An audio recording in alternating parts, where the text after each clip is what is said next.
Hey guys, welcome back to the channel. I know it's been a little while, apologies. I've had a fair bit going on with, for those that have been following along, the new house build, the shed. We've got the keys to the new house, finally. Shed's up, it's got concrete. We'll go over that later on, we'll talk about that.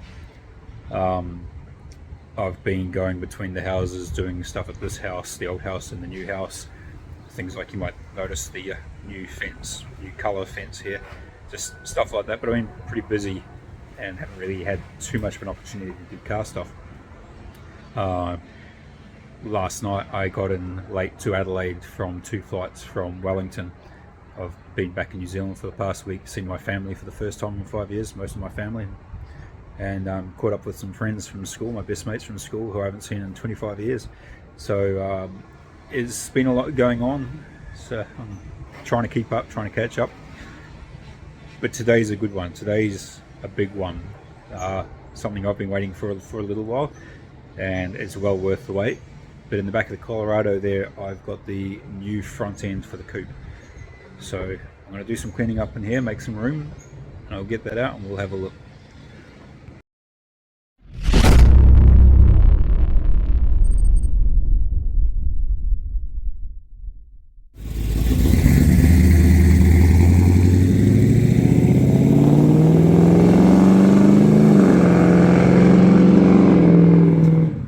So I got a little bit sidetracked. There's a 1969-ish F250, bump side F250, same shape as my F100, that cruises past my house every now and then, rumbles past my house every now and then, and I love it. And I just happened to be out the front when he drove past, and I waved and he stopped, and we chatted for hours. So I've made a new friend. But absolute cool truck, and it's got me inspired to do some work on mine. But I've got the front end inside the shed on the floor. I managed to get that in here, so I'll spin the camera around, then we'll have a quick look at we'll go over what's actually going on with it, what I'm working with. So just a quick look at what's going on with this, what's kind of a few of the features, the design features, I guess. A lot of it will be a lot easier to see when it's up under the car. But every single part of this, apart from the steering rack and the stub axles, is custom on this one. That's designed for this car. It's a Subaru or Subaru for the Kiwis steering rack. I'm not sure which model, but that's a easy to fix, repair, replace. If there's any issues with the steering rack at any stage, to get parts for that, that's easy. But other than that, the stub axles are Willwood 2-inch drop stubs, so that'll have the car nice and low, but everything is designed for the car to sit at the right height that I chose. It's an interesting shape with the tube work. It's kind of a bit racy, but that's what we were after. That was Sot's initial idea, so I'm very happy with that. I like that. That's cool as. Everything's nice and low to get the oil pan over that, the 417 Motorsport oil pan. But the bottom of this will sit quite low under the car. That's unavoidable with me wanting to go with the Godzilla with the factory oil pump on it. But I think it should be okay. These are the top arm brackets that sit up on top of the chassis rails. Top arms, they've got a very cool camber adjustment in here, so I don't have to take these rod ends out and adjust those and then put the arms back on. I can do that all through the built-in adjusters. I haven't seen too many like that. That's their own design. Now the lower arms, they're a bit different to the usual tube that you see, the bent tube. I've got the tube at the back, that's nice and easy and straight. But the box section at the front, it's got this angle in it, this bend, I guess you could say. That is all because I required it to go over that steering arm. So that gives us the clearance to feed that tie rod through underneath and through the front of the arm. I needed a front mount steering rack for the clearance of the Godzilla oil pan with the factory oil pump. So a whole lot of design work had to go into this to get the steering rack where I wanted it. And everything set up, it was all done with on the computer modeling to get the perfect bump steering geometry. So that's why we've got these funny shapes and everything. So there's a lot of work that have gone into these arms purely to get around the steering. There won't be, I don't think there's anyone else that's got a lower arm quite like this on the cars, and although it's an unusual shape and everything, to me it's art. It's very well made. Some cool geometry there, cool shapes. That's the front sway bar mount. Sway bar's off getting heat treated at the moment, so I haven't quite got that, but that mounts under the front here, out of the way of everything. And that's the shock mount for the coilovers. That's, I can put spacers under this to lift this to change things around if I need to.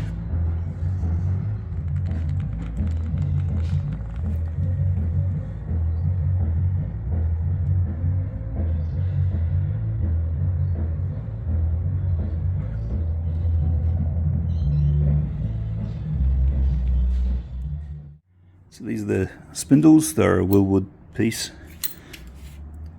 That's the part number there. They're a 2-inch drop spindle, which gives me an extra bit of ride height change. And I've got the custom made, machined steering arm brackets. I haven't got all the caliper mount spacers and brackets at the moment. There's a couple off getting machined, but I can fit these as they are. This is the hub that came with my hoppers stoppers kit, which I'll be keeping on this car. So I'm staying with the I believe it's an AU2 caliper and a VT, Holden Commodore VT rotor, because I wanted to retain the ability to run a 15-inch wheel. I needed the brakes to suit, and the hoppers kit, the VT disc and the AU caliper works as well as the Willwood brakes of the same size. So to save a little bit of money, I've kept these rotors, this setup. And the guys scanned these and they made all the brackets to suit to run my brakes on these.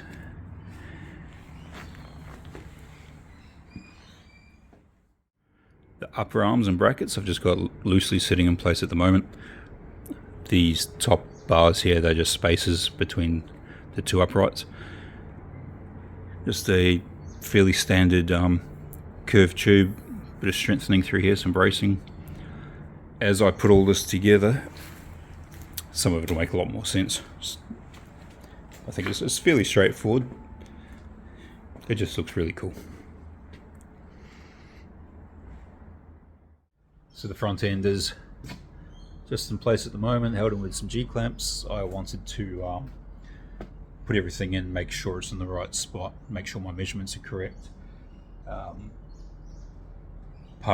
of the huge benefits of having everything scanned is that guys can bring up, if I want a measurement from somewhere which I haven't recorded, for example, the front of the crossmember down here, there's a texture line on the chassis.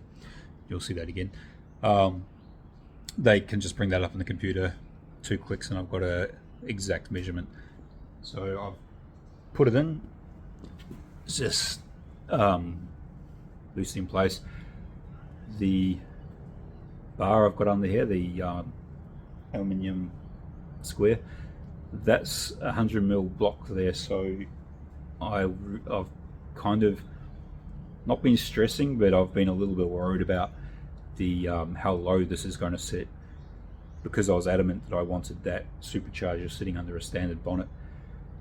I had to have the engine sitting low, and as we've covered, with the oil pump on the Godzilla, if I want to pick the factory oil pump, everything's got to be low. So while it does look like it hangs down low, where I've got the bar at the moment, it's a bit hard to see from this angle, we'll have a look later, but I've got it sitting at what we call Regency height. So I've got 100mm clearance between the lowest point of the car, which is that front cross member under here, and the ground. So Regency, for those who aren't from South Australia, that's what we call the vehicle testing station, where they do all their roadworthies and vehicle inspections for defects and engineering purposes. And in front of their pits in the floor, they've got a 100mm concrete block, and you've got to clear that. That's the rules. 100mm Coke can, fairly standard stuff everywhere. So I've set that 100mm below the lowest point, and I've got the tyre on the jack there. Huge thing having a wheel on the car for the first time, but I was actually surprised. I mean, Ronnie already knew this. He sorted this out for me. But that's with 100mm ground clearance, tyre up in the go. I can drop the car lower to drive it after it's been inspected if I wanted to for show purposes, but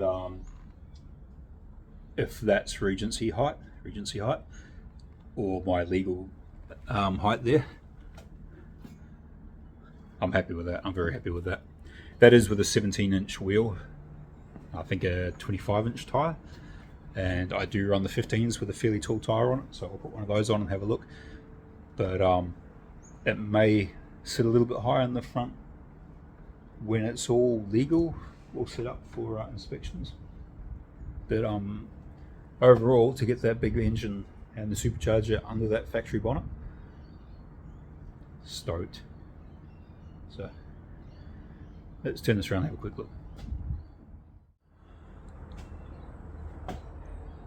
So that's everything clamped in place. You can see the marks I've got on the chassis rail for the front of the crossmember.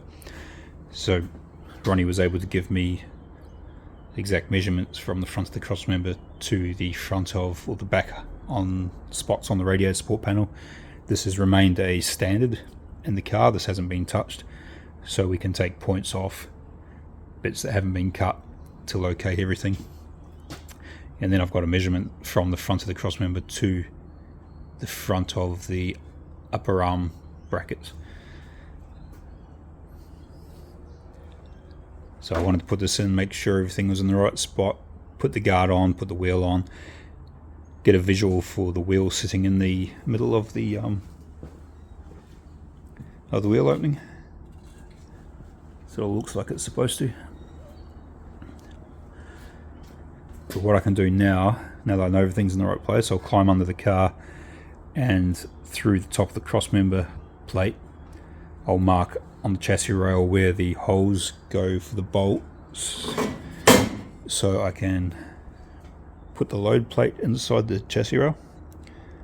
So these nuts here welded on, they fit up inside the chassis. I've got to drill the holes so that can sit up flush underneath.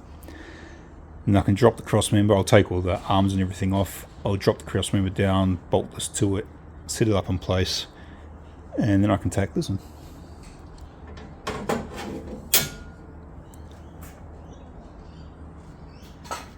So a slight correction there, my jack's actually gone down overnight. So I've put the wheel back in place with the 100mm under the crossmember, and that's where it ends up sitting. So I don't usually run the car that low, so with that clearance there, that's worked out really, really well.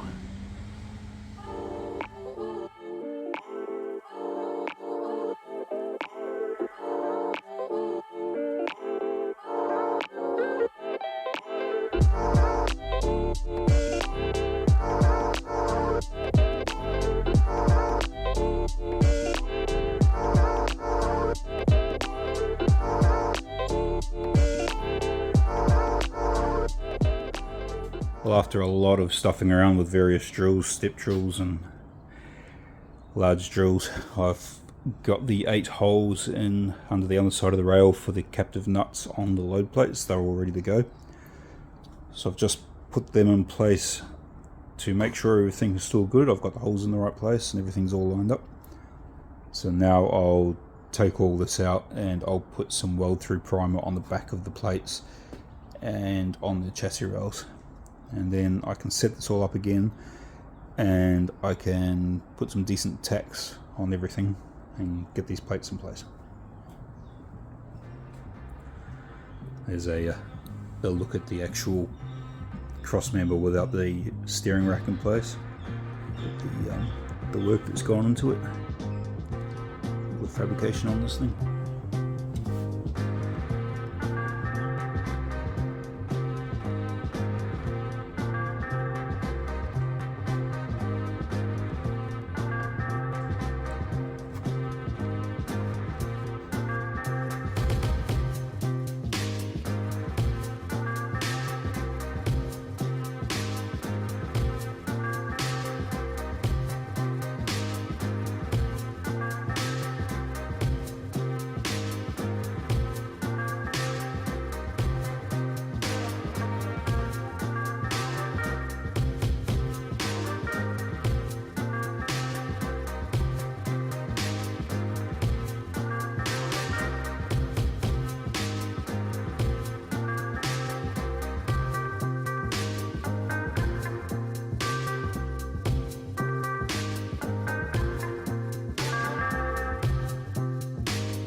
So I've got the load plates, the brackets on the chassis, the frame rails welded in fairly substantially, and the cross member bolted in.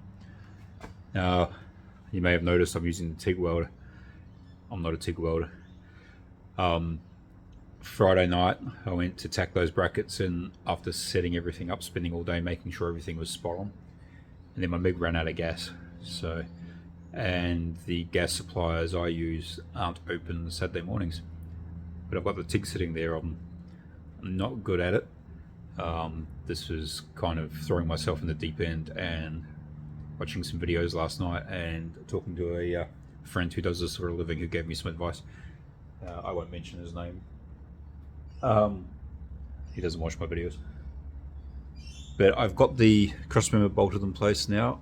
I'm going to set up ready to tack the uprights in for the upper arms.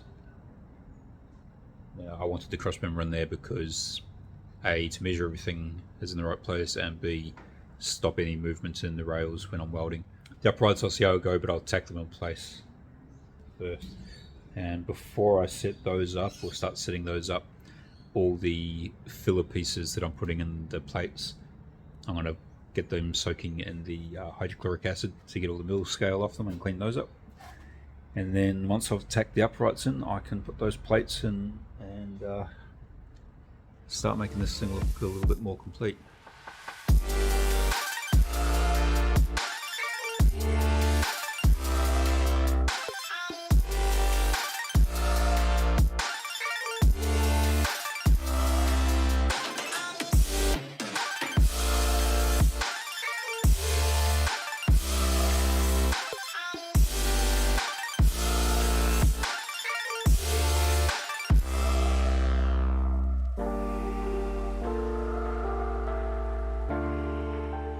So up to day number 3. It's a beautiful day outside, nice and sunny. 7 degrees at the moment. Continuing on from last night, I've got the filler plates in the corner here. They're all cleaned up, ready to go. I've just got to drill some holes in there for some plug welds and do the bits on the inside of the rail down the bottom there. So I'll do those, and then I'll probably do all the welding around the outside of the plates and the brackets for the top arms. So we should get a fair bit done today. Hopefully I've got enough gas left in the TIG welder. I think that's going through that pretty quick. But we'll see how we go, but we should be able to bolt all the arms on and everything today, and possibly see this on the ground. Possibly. Let's go.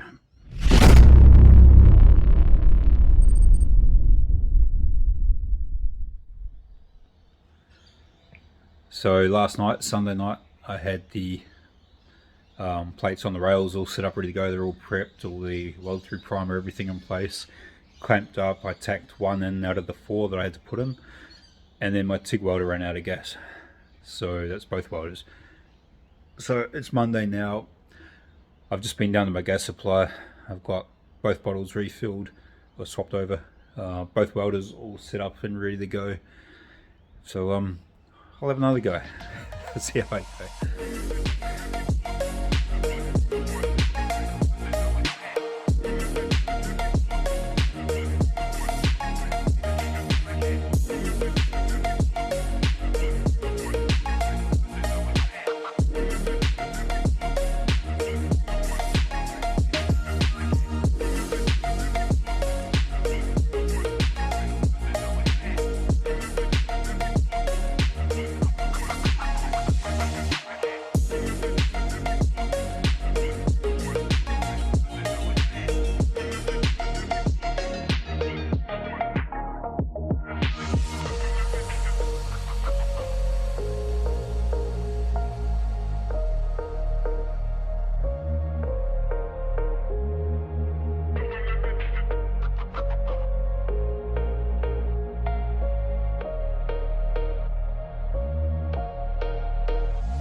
I've got the purchase for the engine mounts tacked in.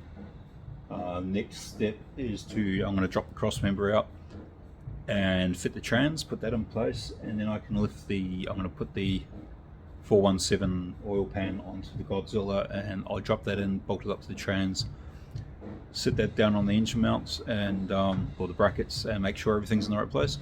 Then those can be welded. So there's a bit going on, but I'm a bit to do, but it's progressing very nicely, and I'm really happy with how it looks. So let's keep going.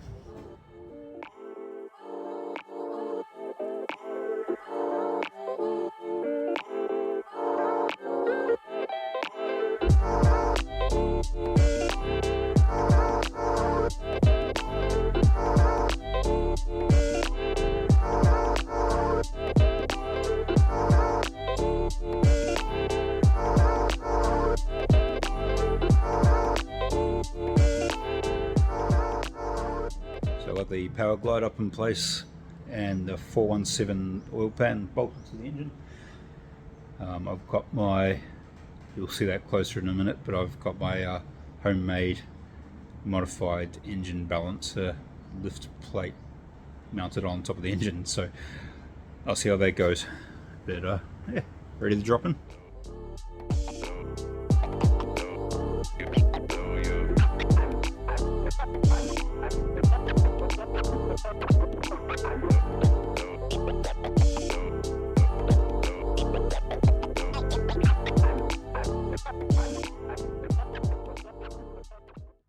As far as the engine tilting upwards, downwards, going for the 3 degrees up, the 3.5 degrees up, which is kind of the standard driveline angle that everyone goes for. I did that in the truck and I did it in the Coupe previously. These brackets here, one of the reasons the perch welded to the chassis there is flat, that gap there, I can put spacers under there to lift the angle of the engine. It should be around about right now, but I can do that. But that can also give me clearance between if the pan's a little bit too close to the steering rack and I want to lift it up or something like that, or if I need to give myself a little bit more bonnet clearance with the supercharger, that's where that comes into place. So that's bolted there currently up nice and tight. Everything's bolted up tight except for where that needs to be welded. So the next step, confirming that the engine's centered, then I'm going to put the steering rack and the cross member, put that up under the car and see where my clearances are at, and if I need to space it or not, and then I can work on driveline angles, clearances. So there's a bit going on, but it should work out really well.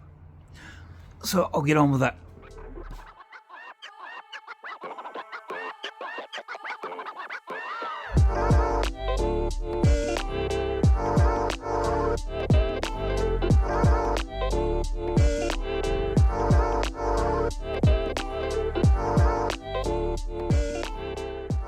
So the car's pretty much ready to drop on the ground for the first time in a very long time. I've just put one of the Viking coilovers in there in the front end so you guys can get a visual of what's going on there. So see the front end pretty much complete with that in there. It's double adjustable, so there's adjustment for the extension and the rebound. A lot of tunability in these shocks. That combined with this style suspension and the rack and pinion steering means the car is going to be a fair different animal when it's back together compared to the 1970s stuff. I don't have coils for the shocks just yet. We're going to wait till the car's pretty much completely together so we can weigh it and get the right springs for it. If we ordered the wrong ones, they're going to be too soft and it's not going to handle the weight. The car's heavy, that Godzilla's heavy, that Supercharged-is heavy. So there's a bit going on, but to add in. So we'll wait till right at the end till we get those. We might try some other ones, but so I've got to take those out.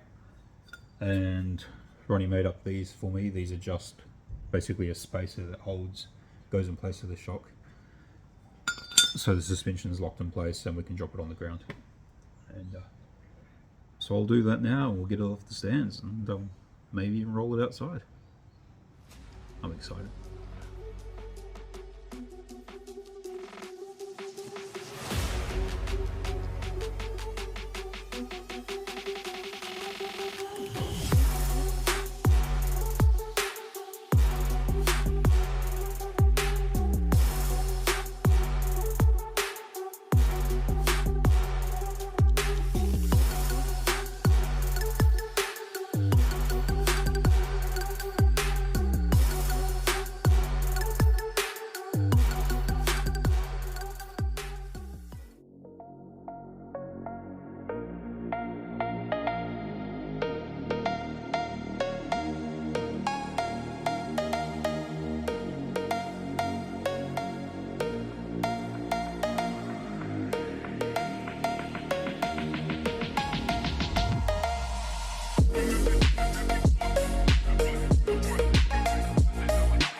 So as you just saw last night, the car came off the stands for the first time. And I don't know how long, it's got to be at least 8 months.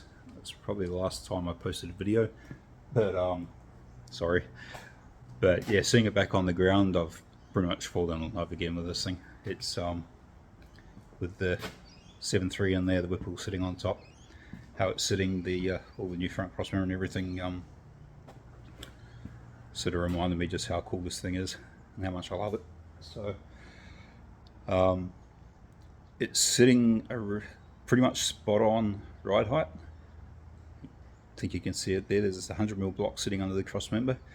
It's clear as the front part of the crossmember, but just the main crossmember is about 5mm lower than the top of that block. But that's by the time I adjust the camber properly and put the shocks in and raise it just a touch, where it's sitting now is pretty much road legal ride height. So it's got all the 100mm clearance and everything, or will have. But keep in mind that's the factory Godzilla oil pump in there with the 417 Motorsports pan, so it kind of can be done. You just have to change the whole front of the car. But that's where I'm at. So now I'm going to roll this outside, get it in the light and have a good look at it. We'll have a look around under the car, see what's going on. And then I'm going to start bolting on the guards and bonnet, clean those up and bolt those on, get this thing ready to move.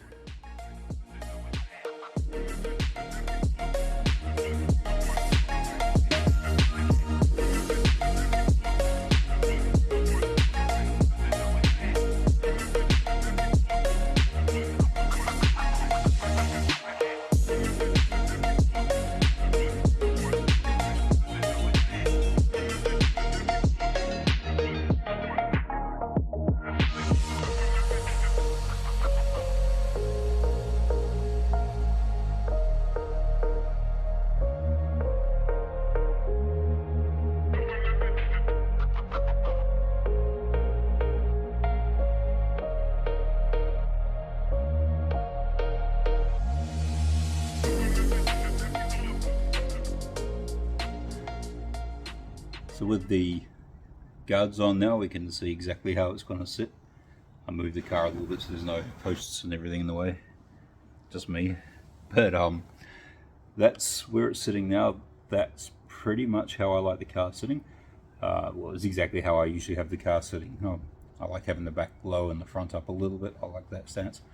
So to me that's spot on, and that's with the 95mm under the cross member. So 5mm up in the front, and that'll be straight over the pits fine. So yeah, Ronnie nailed that one with the design work, so I'm stoked. But yeah, time for a bonnet and a few other bits and pieces, and we'll get into that.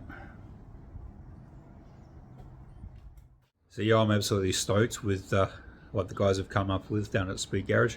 So Sop, Ronnie, Chris is the main fabricator. Thank you very much, guys, for what you've done. I couldn't be happier with the way it's come out. I mean, I've got the Godzilla with the factory oil pump and a 3-litre Whipple sitting under the factory bonnet, and I've got the legal ground clearance, and I've got a nice ride height all in one. And yeah, that's what I was after. That's what the guys did for me. So yeah, thank you, and very, very happy. But next up for the car, now I've got the panels bolted on. It's pretty much ready to move to the new place. It's going in temporary storage while I get the main garage, the main workshop sorted with the floors, and I'm still waiting for the doors to be put on. So it's going to be a little while before those go in, or before the cars can go in there and I can start working on them. Hopefully not too long, but we shall see. And I'm also recovering from the cost of fencing and concreting and various other new house things. So cars are taking a bit of a back seat, but I'm still going to mess around with them when I can.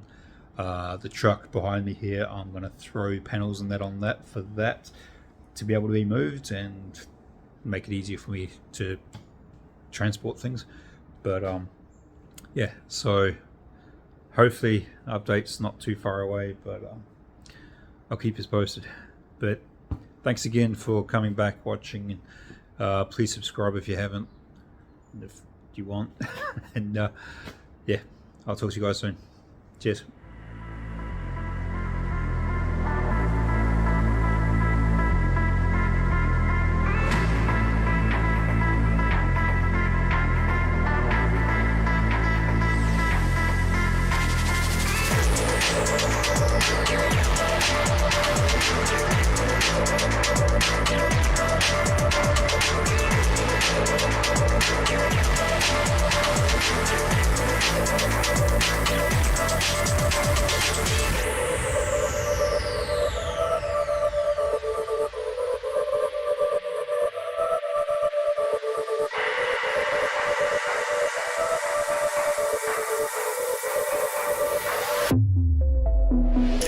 I get the money and it's right on cue. Double back, top my